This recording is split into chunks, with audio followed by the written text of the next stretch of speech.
500 journalists from across the country got their first look at Milwaukee today as we hit the 187 mark until the 2020 Democratic National Convention.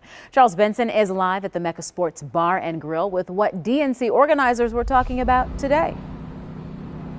Shannon, think of today as like the first day of spring training or training camp. Today certainly was the day they kicked off the getting ready for the next 6 months for the Democratic National Convention. Governor Tony Evers, Lieutenant Governor Mandela Barnes, and other key players were at the center court inside Fiserv Forum. The Democratic presidential nominee will be chosen on that floor during the convention.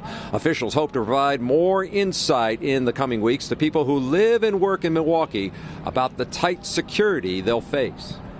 Whether you're in the perimeter, outside of it, near it, whether you live here or are commuting into work in the morning, we really are aiming in the next few weeks to be able to share that information with people.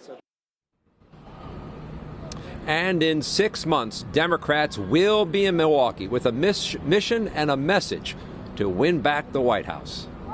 President Obama easily carried Wisconsin in 2008 and 2012, but a low voter turnout in Democratic strongholds like Milwaukee was a wake-up call in 2016. So we're talking about obviously getting our numbers up in places like Milwaukee, but also recognizing that a lot of these counties that voted for Obama twice, then flipped to Trump, we have a lot of work to do there and making sure that we're bringing a lot of those voters back into our fold.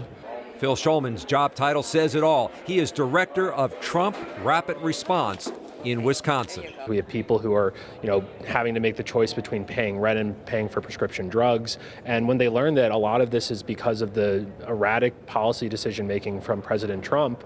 President Trump won Wisconsin with fewer votes than Mitt Romney, who lost Wisconsin in 2012. But polls show 90+% of Republicans back Trump.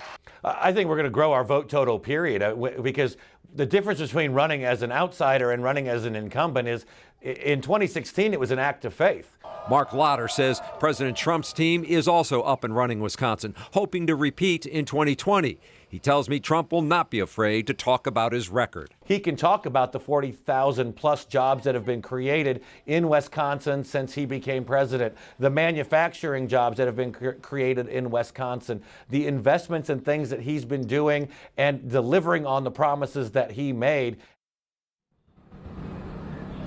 And while the Democratic National Convention in Milwaukee is a first for Milwaukee, many other Midwest cities have seen major political conventions. Take a look. Our friends to the south, Chicago, has had the most with 25, and they have been pretty evenly split among Democrats. 11 for the Democrats, 14 for Republicans. St. Louis has hosted 3 Democratic conventions and 1 Republican. Cleveland has hosted 3 Republican conventions, and our neighbors to the north in Minneapolis and St. Paul, I should say, have hosted 2 Republican conventions. By the way, Mayor Barrett says his goal, once this one is completed, is to try to win over the Republican National Convention in 2024.